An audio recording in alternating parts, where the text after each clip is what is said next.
What's up, you guys? How y'all doing? I know I've really put off my recap of the first round at Pala up until now, but you know what? I'm going to get it out of the way because Hangtown is tomorrow morning where I live, and I got quite a bit of things to discuss for both classes. I'm going to keep it as one video just to keep things kosher.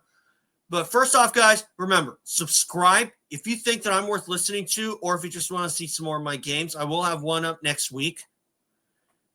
Maybe two. We'll see how it goes. But in the meantime, let's talk about Pala. I'm going to start with the 250 class first. There's my banner. Haiden Deegan sweeps. Can anyone take him? So, 250 class didn't have a lot to discuss. Haiden Deegan coming out with the win. I did think that Deegan was going to win this championship again. And I got to say, the way that he rode, he was really composed, and the fact that he came out with some major momentum from winning his first 250 Supercross title is proof positive in my mind that Deegan is starting to come into his own like Eli Tomac did when he's got his first podium in 2011 Supercross, and after that he started becoming a regular fixture on the podium.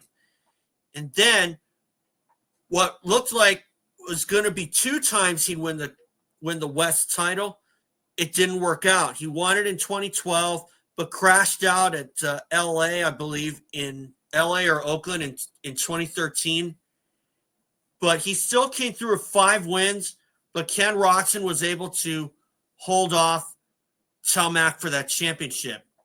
And I think that kind of went back to when Tomac was jumping the whoops at Salt Lake City. That's where I think he really lost that title. But back to Pala.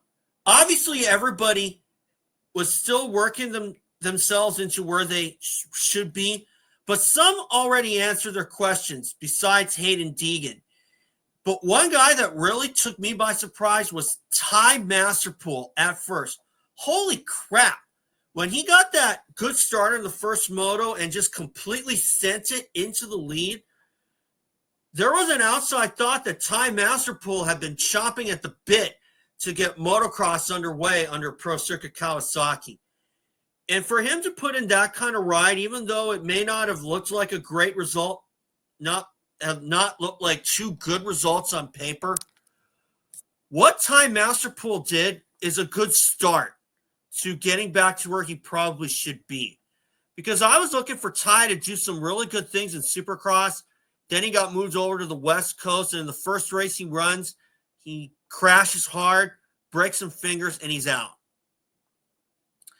So Tom Vial is a guy that I thought would have done better. Levi Kitchen is a guy that I thought would have done better as well. Unfortunately, you also had to give Levi a mulligan because he is coming back from that horrendous crash at Daytona where he went OTB. And that was one of those crashes that could very much end your career because obviously that was definitely a concussion for sure and some broken bones. But if I'm if I'm Levi Kitchen right now, I don't know if I would have been back for the first round at Hangtown. Maybe I might have sat out the first 2 rounds, 1 or 2 rounds anyway, and then come back completely strong and coherent. You know, the guy that I thought was gonna be challenging Haiden Deegan was Tom Vial after that, and to a point Seth Hamaker as well. But I don't think Hamaker was really up to par. And then he had that crash. But sometimes that kind of stuff can hang over because of what happened with RJ Hampshire in the final round of Supercross at Salt Lake City, where he went for that really ill-advised pass. And of course, it is the first round, and it is an 11-race series, but I'm looking for Seth Hamaker to really come into his own outdoors. And if he can do that, I'm not going to rule him out for a motocross win. And Seth is talented enough if this year was any indication, Seth is talented enough to fight for this title as well, just like he did in Supercross this past winter. Okay? I do think that Seth has got some bugs to work out, and he will answer some questions along the way, as will other guys on Pro Circuit like Ty Masterpool and Levi Kitchen. But Haiden Deegan really set the tone, and obviously he did win the championship last year. But what really stood out to me was how many times he was hitting the dirt. Haiden Deegan was not doing that much at Pala. Obviously, it's only 2 motos, and there's definitely 20 more motos to go. Is he going to crash in some of these motos? I have a feeling he will, but I don't see him crashing as much as he did the year before, as much as he did last year. Because now that Deegan has got a year under his belt, usually when you have those kinds of crashes like how he did last year, that'll really affect your season and your finishes. Because I look back to when James Stewart had that kind of wishy-washy riding style. And although he was winning races, he was also throwing some races away too. And the fact that he had as many crashes as he did as a rookie, of course, granted, it was his rookie season in 2002,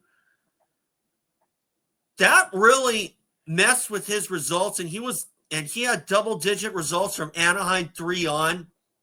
He was fast, and he was a heralded amateur. But obviously, you cannot trade all that for a really smooth guy who's just not going to make many mistakes. You're not going to find that kind of guy who just completely finds himself immune to rookie mistakes. And that's where I felt that Deegan had a little bit of that last year. Did he have any of that this year so far? No. But a lot of that is because of him knowing how to get better. Kind of like a Ryan Dungey foundation, where Dungey realized he has to get better. And unlike Jason Lawrence, Haiden Deegan doesn't hang a left and goes out and does stupid crap aside from that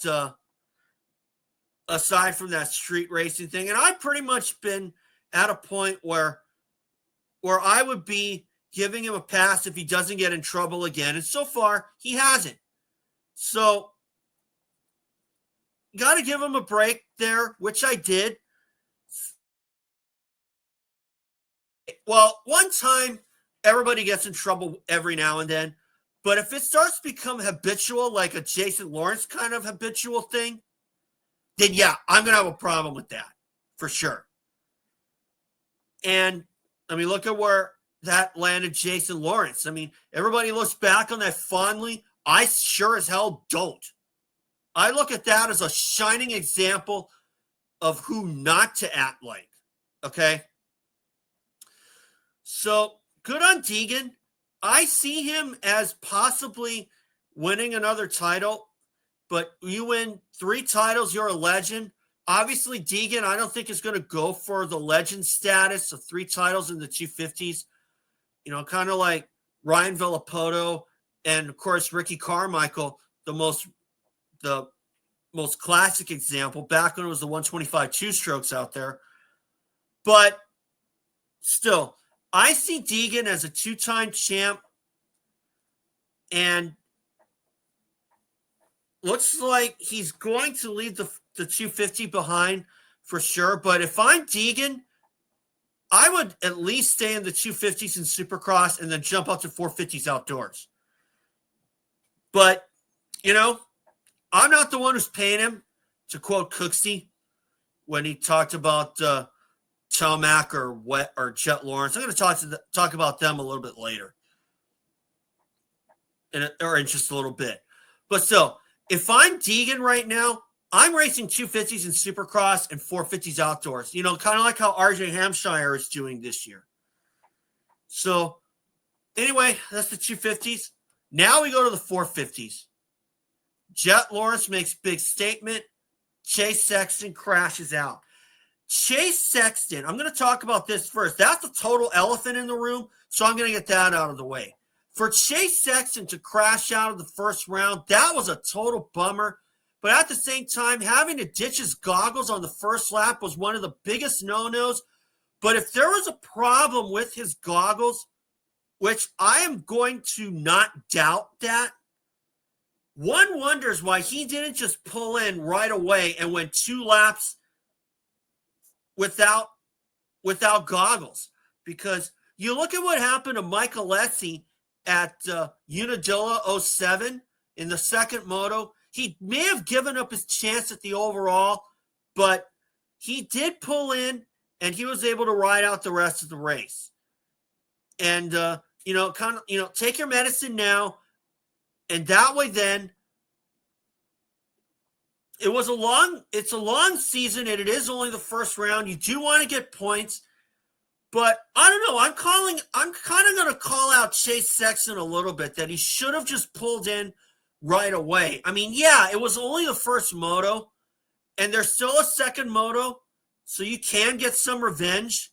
But if I was Sexton, I would have pulled in right away and not go no more than 2 laps without goggles, because riding without goggles, really, that can be one of the biggest problems that you have, because especially on a track like Pala, another track that'll really hurt you is Washougal, because the air that hits your eyes and it makes your eyes water, like Jeff Emig once said on the 07 broadcast. That's the kind of stuff. If a rock comes up and hits you in the eye, oh my God, you are asking, that's basically asking for trouble. And but the fact that Sexton continued on for as long as he did, that was essentially asking for trouble. And trouble is what Chase Sexton got when he crashed and pulled out. Now the talk is that Sexton could be out until Red Bud.